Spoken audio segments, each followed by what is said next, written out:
welcome the members public of a consultation paper for the electricity, looking at the electricity price determinant methodology for the electricity industry in South Africa.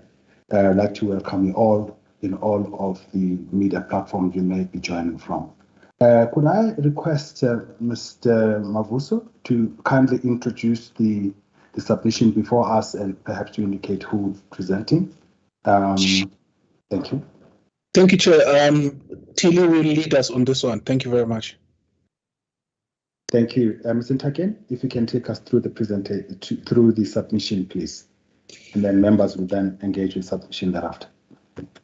Yes, thank you, Chairperson, and good morning to the members, colleagues, and the members of public.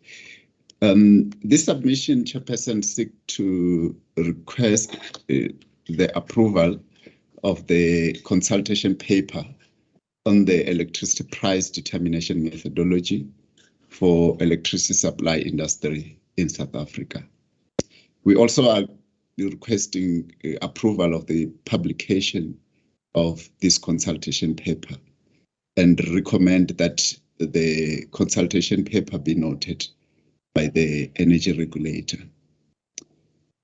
We are saying that the multi-year price determination, which was used as a guide to regulate Eskom revenue over the predetermined period or the control period, has which is called the MYPD. Its validity has come to an end by the 31st March 2022. The energy regulator initiated a process by developing electricity pricing principles, which were approved by the ER on the 6th of December. There was a need to do further consultation and to also ensure that those principles are incorporated into a methodology.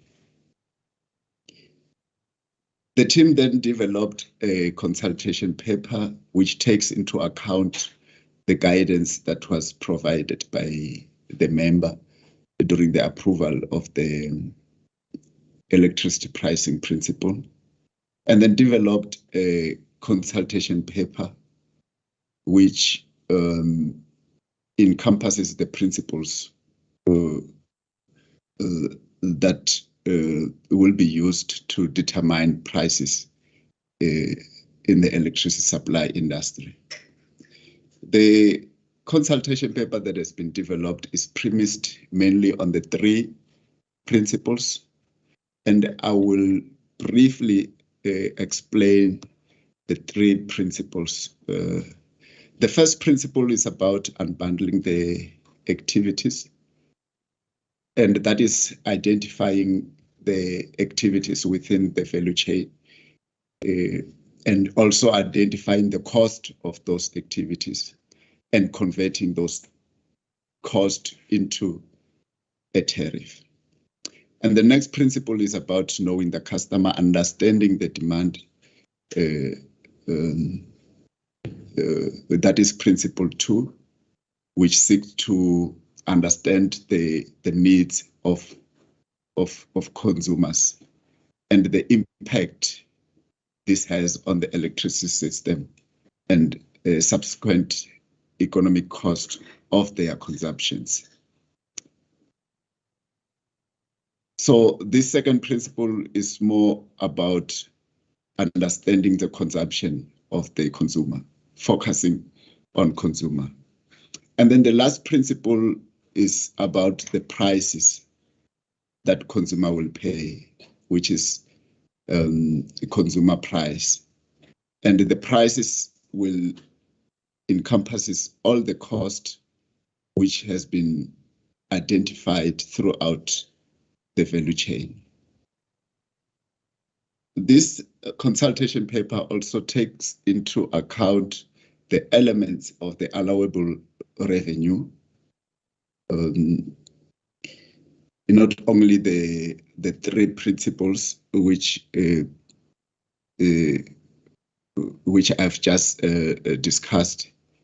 So the elements of the allowable revenue are the cost relating to capital cost, which is REP, which will be used to determine the return, which also considers the weighted average cost of capital and the expenditures, primary energy, and the levies. Chairperson, there are timelines that we are proposing to get this consultation processed and approved.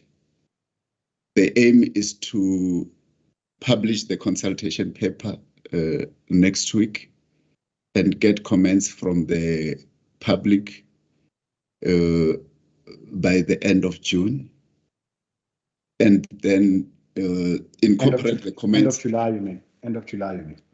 Or end of July, yes. Apologies. End of July, and incorporate those comments, and then convert the consultation paper into a methodology, and then get the methodology published or approved by the ER on the 30th of September. So, Chairperson, we are requesting members to approve the consultation paper and approve the publication of the consultation paper and recommend the noting of the consultation paper by the energy regulator. Thank you, Chairperson. Thank you, Mr. Ntakeni. Members, I was hoping that Mr. Ntakeni might even go slightly more into the consultation paper itself to indicate the kind of, maybe just to go through the contents to indicate perhaps what the consultation paper touches on. I think that might assist Mr. Ntakeni before we open up to members. Just even if it's just to highlight the contents thereof. Okay. Thank you, Chairperson. I will do that. The main content of the consultation paper, the first part of it, of course, deals with the introductory part, which talks about the need to overhaul the methodology and not only consider certain elements of the methodology and the drivers of those needs. If you go to, I think, section 3, will then detail the drivers for the need to change the pricing methodology and the legal basis, or the legal basis for which the review is being premised. And then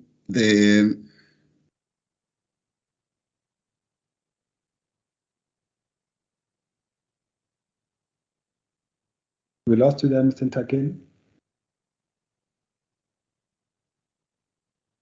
I think with load shedding. Mr. Ntakeni, are you still available? Apologies. I think, yes, I'm still here. I just had a bit of network challenge. I'll be load shedded at 12. But if I can proceed quickly, the next section of the methodology, which is section 5, deals in detail of the principles which I had summarized. The unbundling principle, which is a supply side focused principle, and also the application of that principle. Also the data that we require under that principle and the format of that data. And we have also annexures that talks to those data formats. And then the next aspect will be principle 2, which deals with understanding the consumer, which is the demand side. And then the last principle will be the principle 3, which is setting a cost-reflective consumer price, which has been dealt with in detail. And then, as I indicated, these principles, we don't only focus on these principles, they are also supported by the key elements which underlines the revenue requirement methodology that you will get under section 6. And then they are then rules, they are then appendices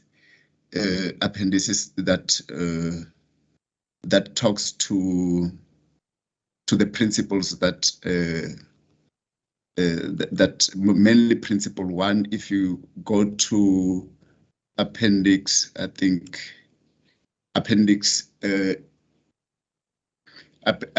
C and appendix D talks about appendix D talks about the various structure within the value chain, and then appendix A talks about the market, that is additional information, and then appendix B talks about additional comments on the drivers for change, and then appendix D also talks about the format of data that we require from licensee. So maybe in summary, that should be that, if I can leave it at that, Chairperson. Thank you, Mr. Ntakeni. So members, in consideration of all of the issues that have been raised in terms of the date of the sharing of the documents, I know you may have limited comments on the document itself, which is understandable, but can I open it up for members' comments and questions, please?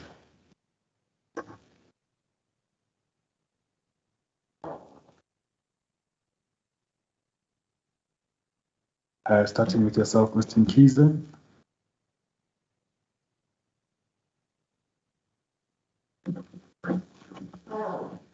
You can go ahead, sir. Oh, thanks, Chairperson, and thanks to the presenters, Mr. Ntakeni. I would just like to start off by stating that I think it also goes with paragraph 3.6 of the document, is that you kind of allude to the shortcomings of the MYPD4, but you don't go full throttle to state them and provide solutions thereto through this review, which I think that is important, just to at the beginning to paint that picture clearly, to outline what has worked and what hasn't worked, and how this is then addressed throughout the document. I can also see that on that in 3.8, for example, you then put those the stakeholder questions. I think it will also help just to outline how the manner in which the document is written in respect of responses to questions raised, just to assist the public, so that they can be able to really provide their insights and comments to help the process going forward. Then the issue of already there were some misgivings around the methodology, the approach in terms of activity-based costing, to say how then what are the misgivings? In other words, even this method, there are certain things that you might see as shortcomings, and say how we intend to address those. I think for us internally, we still need to maybe have a session with regard to the setting of tariffs and setting of setting or approval of tariffs, as well as the regulation of revenue, so that is really we're over and done with that. And then the other issue, as I would say that you know the timeframes under which we are undertaking this process is kind of very limiting in terms of providing really comprehensive comments. So for me, that those are the issues that I have noted as a challenge. I think I'll stop it at that, Chairperson. Thank you. Thank you, Mr. Mkhize. Members, any further questions, comments for the team? Noting the request that the team is making. And sorry, the Chairperson, I think there are also some of them when one goes through the document, which I don't think that necessarily must delay your meeting. But how things are like phrased, like I look at 3.3 when it talks about the stakeholder rejection of current price instability, that could be rephrased, because when you read the document, it doesn't necessarily talk to the rejection per se. But I'm saying how things must be phrased throughout the document. That would, because at the end of the day, the emphasis is on helping the public to be able to provide the comments and provide their own insights to assist us, because we are by way of publishing this also putting forth that we don't have the monopoly of wisdom and we need their input. Thank you. Thank you, Mr. Mkhize. And may I request that as you again go through the document in detail, if you can maybe identify such issues like you've raised in terms of para 3.3, for instance, issues that may either be phrased differently or expunged. If you can maybe just provide that in, to the team, please. I would appreciate that. Advocate Tony.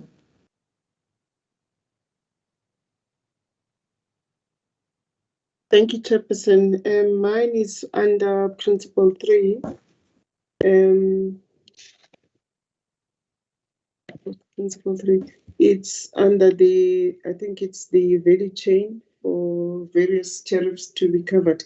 We talk of ancillary services, and I may have missed it, and I think if that can be clarified in the paper in terms of what are we referring to, or in the definitions in terms of what we consider to be ancillary services. As I said, I may have missed it, but if it's covered somewhere, I can be directed to it. If not, we need to really define what we are referring to by ancillary services. Thanks, Chair. Thank you, Madam Sitole. Any further questions, members? Mr. Mkhize, your hand is still up. It's a lingering hand, sir. Yes, it is. Mr. Ntakeni, team, please respond to the questions or comments. And if it's enhancement, please note as such and then enhance. Mr. Ntakeni, over to you, sir. Yes, thank you, Chairperson, and thank you for guidance and clarification issues raised by the members. The issue of shortcomings and providing solutions that talks to those shortcomings, I think is proper that we do that. We take that guidance. We will talk to that, although it is there, but it does not come up clearly. We will be explicit on that. And the issue of misgiving, more especially around the use of ABC, we have done that, but I think as we enhance the document, we will have to indicate that stakeholders did raise an issue around the use of ABC, and how do we then intend to deal with it? Because how we address it is that we in the previous document we use it loosely, and we actually meant unbundling of activities.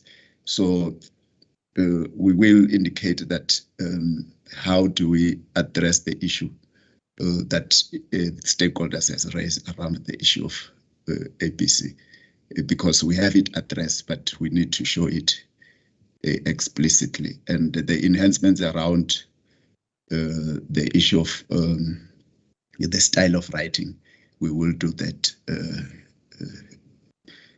more especially take into consideration the example that you give under 3.3. And the CEO on the issue of ancillary services,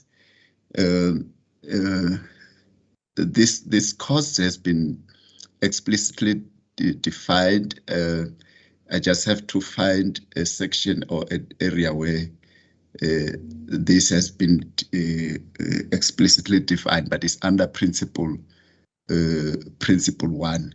But we will ensure that it is also clearly flagged out as you indicated. I don't know, colleagues Mark, Melusi, Dorcas, and other colleagues that we had worked on, if they want to add on the questions that members has raised.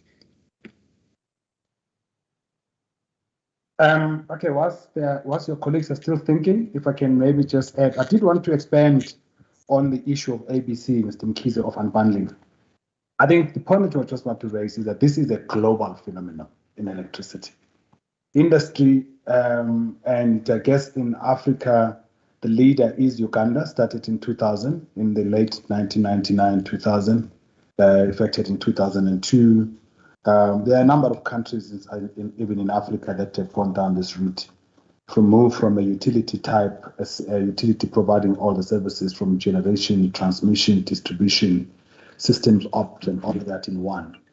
So this indeed is actually a global issue. Unbundling, in fact, there has been even been concerns around one of the players in Africa that's looking at rebundling, which presents its own challenges. Thank Madam Pongose for your notes on the chat. So I just wanted to raise that. Will it apply? Will everybody agree with unbundling? The answer to that is no. Unfortunately, even in South Africa, unbundling is happening. Whether some colleagues like it or not, or the members of the public like it or not, Eskom is breaking up into 3 parts, with all of the issues which is actually welcomed. So you'll then be able to allow for private sector participation in generation, private sector participation in trading, perhaps even private sector participation even on the network side. So that is something that we are actually going to actually have to deal with. So that's number one. But it is clearly defined, I think, in this document. But maybe it was more defined when we're talking about ABC, and the team needs to perhaps just expand a little bit on this. We maybe have just lightly just said previously indicated as ABC and moved on, but we may have to either bring it as a reference or bring it explicitly into the document without making the document itself to be unwieldy. It is still very large as it is at the moment. The other issue that I thought I would expand on, Advocate Sithole, the issue of ancillary services. In South Africa, there's been a general challenge that says these ancillary services have been provided by Eskom. And guess what? They are not paid for, not explicitly anyway. But the beauty with a revenue requirement, as long as you don't have the private sector, bypassing systems and only paying for certain things and not for everything, it's okay. If Eskom, as long as you maintain Eskom as a single entity, Eskom generally takes care of all of these questions. But the problem is going forward, these ancillary services, and as indicated, they are defined, but they need to be paid for explicitly. And it needs to be quite clear, even for those people that might be providing energy for themselves. As long as they remain grid connected, there are some of those ancillary services that need to be paid for. So, but yes, the point I just want to add on that is that there's a need to explicitly identify them and make sure that they are explicitly costed and specific tariffs are developed such that everybody that needs to pay for those ancillary services does pay for that. Mr. Mkhize, your hand is up, sir, as a follow-up. Yeah, I'm covered by the responses. But of importance is that every methodology has got its own shortcomings. in one way or another. It won't come out as 100% in any event, even if you improve. And it's important that if we know, for example, we know the data intensive nature of APC, and then you are able to then get the public to also comment on that in terms of assisting to address that inherent challenge. So it's to be able to just not only look at us having to address those issues once the methodology is approved, but to have a forward-looking view in addressing such challenges. Thank you. Thank you, Mr. Mkhize. And I think that the colleagues are listening. That's an enhancement. We do need to explicitly ask that question. But I think just to expand a little bit, and it's whenever there's a change, Mr. Mkhize, the challenge with any organization is to say, what resources and capabilities do I currently have? And therefore say, even if there is a forced change, because unfortunately, colleagues, the industry is unbundling. Unfortunately, there is a move by those that can afford to move from the grid, which is unstable, to move to actually self-reliance. There are lots of issues that come with this. There are those that might be looking at the industry, at the grid, to just will power from one source to the other. That we can't avoid. There's also an issue of people that want to use the grid purely for emergency as backup. That can also not be avoided. So the question is, how do we deal? Somebody's is on. Someone's mic is on. I don't know who it is. If you can kindly mute yourself, please. The challenge is that those things cannot be avoided. All that the regulator can do is say, how do I respond to that? Will that mean that we need to develop additional skills as a regulator? The answer to that is yes. Does it mean that we may have to stop certain things that we are doing? The answer to that also is yes. But there needs to be a plan. They shouldn't just happen on us. They should be planned. And this is all this is attempting to do. So with that, members, I don't know if there are any additional questions. I do recognize the challenge of perhaps the lateness of the documents. And so I don't know how we deal with that issue, because a number of the questions that have been asked by members are actually dealt with in the document. And to some extent, some issues might have been moved to appendices just to manage the size of the document, because, you know, ours was to try to have a document that's 40 pages, maximum 60 pages long, because for anything longer than that, it becomes very difficult for the members of the public to actually deal with that. So, but a lot of the issues are there, and clearly there is an issue of the writing style that still needs to be dealt with. So I don't know, members, whether with those challenges, whether we are in a position to move to the decision that is sought, which decision is actually on page 17 of 229, or paragraph 17 of the submission. So I don't know, members, whether we are in a position to actually approve the recommendations that are sitting there.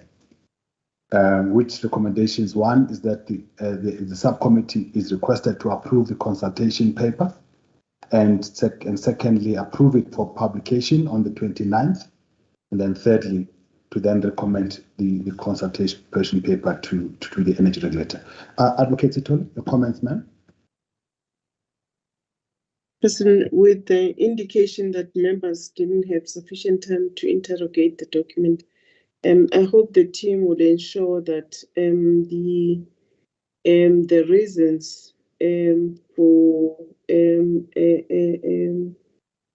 the need to replace the current methodology is clearly articulated in this document, because there was an indication that this was covered in prior documents. So I don't think it will do any harm to repeat that here, such that when the public interrogates the document, they also get a good sense as to the reasoning behind the need to enhance the current methodology that we have, or to replace the current methodology that we have. If that really can also be enhanced by the team, such that it is clear to the readers out there as to what are the reasons and what were the areas that were deficient and what were the areas that were still good that are retained. That will be appreciated. Thank you, Chairperson.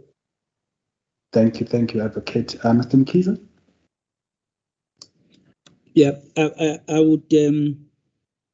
Well, firstly, there's something that I had forgotten, Chairperson, just to outline the issue of surcharges, whether they be treated outside of the methodology or in. I think that should be clarified, because sometimes when they are included, they give an impression as if they are regulated by us, whereas they are not.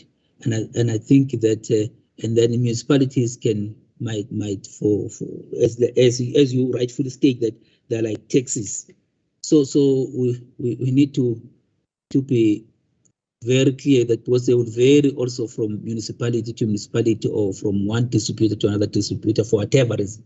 So I would prefer, from my side, as things stand, a situation where they're sitting outside of the methodology and dealt with out there, and then get included to the price. But it's for the team to then include that in the enhancement.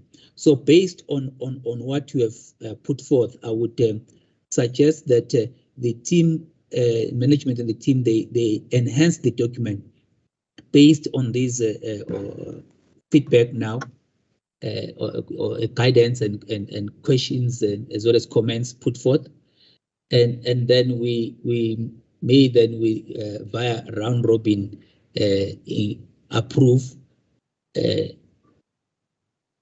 based on the members having also sufficiently engaged with the document. Thank you. Thank you, Mr. Mkhize. I will put that to a vote.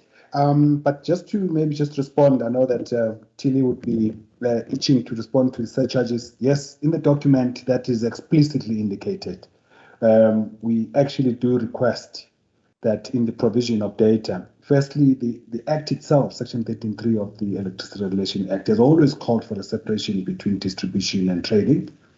But over and above that, clearly municipalities as the license holders of distribution licenses inherently also held trading licenses, but those needed to be explicit, to be separated in terms of the law. We just haven't done that in the past, but it's something that we will actually need to do. But inherent in that as well is the issues in terms of surcharges, because those have tended to be conflated with the tariff. And that is definitely not something that falls within the mandate of the Electricity Regulation Act. It's something that is captured explicitly in terms of Section 229 of the Constitution, that's a municipality right, and it is a tax. So the proposal, if you look at Principle 3, the proposal is that surcharges would be explicitly expressed by each applicant in terms of what are the charges. We don't regulate those. They are simple, like all other levies and taxes. They are simple pass-through. But at least in respect of consumers, they will be able to explicitly see what the surcharges on electricity are, as much as all of the other surcharges that are expressed for the municipalities. And then it goes into whether, even if the service is not provided by municipality as a trader, or even as a distributor in a particular area, whether that municipality can levy a surcharge on that. It is still something that is totally outside of our domain, and it should remain outside of our domain. But at least it to be dealt with, as simple says, once the tariffs have been set over and above that in a particular for a particular municipal customer, if there's a surcharge that needs to be put in, it would be clear. In the same vein as we also deal with subsidies. So those are the issues. In the absence and advocate, yes, you have indicated there is really no reason why we cannot repeat the drivers for change. expand on them properly. I had personally guided against repetitions, but it's something that can be expanded on. The point has been taken, and the team will actually expand on that. And but we need to decide which parts will go into an appendix and which part will actually go into the main body of the document. Honestly, we need to take the reader into account as well, if we can. Still, if we can manage this document to not more than 60 pages. Otherwise, once it goes beyond that, it becomes unwieldy. But of course, in terms of the annexures, with annexures, it can still go to 120, 130. But the main body should be there 30. Then allow somebody who wants to go into greater detail in a particular aspect, that they can go into that detail. But that would be expanded on. Thanks for that input, members. With that in mind, and the issues, firstly, the enhancement and also the request by members to get additional time for them to actually go through the document. Can I put it to the members that then we will then put the actual approval in abeyance and put it to the members for once they've had an opportunity to then make a decision on a round robin basis. My request, members, is that if we miss the publication date of the 29th or the 30th of June, it does push back every other decision. And because there are certain things that we cannot change, which like the consultation periods, the public, we definitely have public hearings on this. It may not be one, may be several. So we need to allow for a week of public hearings and also to give the team time to take the comments from the public hearings to incorporate them into the final consultation, in the final methodology that will then emerge from this consultation paper. So my request is that whatever that we do, colleagues, can we at least, if we make a decision, to make the decision on a round robin, to make the decision before the 29th, please. That would be my plea. But can I put it to members with that? Can we then move to make, can we then change that recommendation to then reflect that the decision of the regulator of the electricity subcommittee would be made via round robin before the 29th, please, by show of hands, members, if you support that proposal by Mr. Mkhize. Thank you, Mr. Mkhize. Thank you, Madam Bongwase. Thank you, Advocate Sitol. I also support that. So thank you. That is the decision of the committee, Mr. Ntakeni. So they need enhancements, and it gives also. Can I then also request that members, as you read through the document, you'll identify even wording in terms of something that you may be uncomfortable with in terms of how matters are worded, that if you can maybe just send those to the team in writing, please. I see your hand still up, Mr. Mkhize. Lingering hand, sir? Apologies, it was lingering. All right, no, thank you. Advocate? Chair, I was just going to say that we may need to agree on a deadline for members' input, such that we don't delay the round robin process. So maybe if that can be agreed to in the meeting or outside of the meeting, but it needs to be indicated as to when members are supposed to give their input, such that it enables the process of the round robin process to proceed. Thanks. Thank you for that comment, for that suggestion, Advocate Sitole. Members, can we agree close of business on Monday? I know we are supposed to have a meeting on Monday that has since been cancelled, and therefore perhaps it might give members time to read. Can we agree? Close on business on Monday. Thanks, Mr. Mkhize. Close on business. Would that be appropriate to you, Advocate Sitole? Close on business on Monday? Would that be enough? Thank you. And Madam Pongwase, would that be good for you as well, ma'am? I know in your case, yes. It's a big challenge. It's a big challenge when you're running your own business. Understandable. Okay, but end of close of business Monday, then it's going to be colleagues. Thank you. With that, we then move off this agenda item number 5 and go to agenda item number 6, personalia. Is there anything, Madam Kapika, that you may want to expand on? Taking that as read. Good morning, Chair. Good morning, members and colleagues. Yes,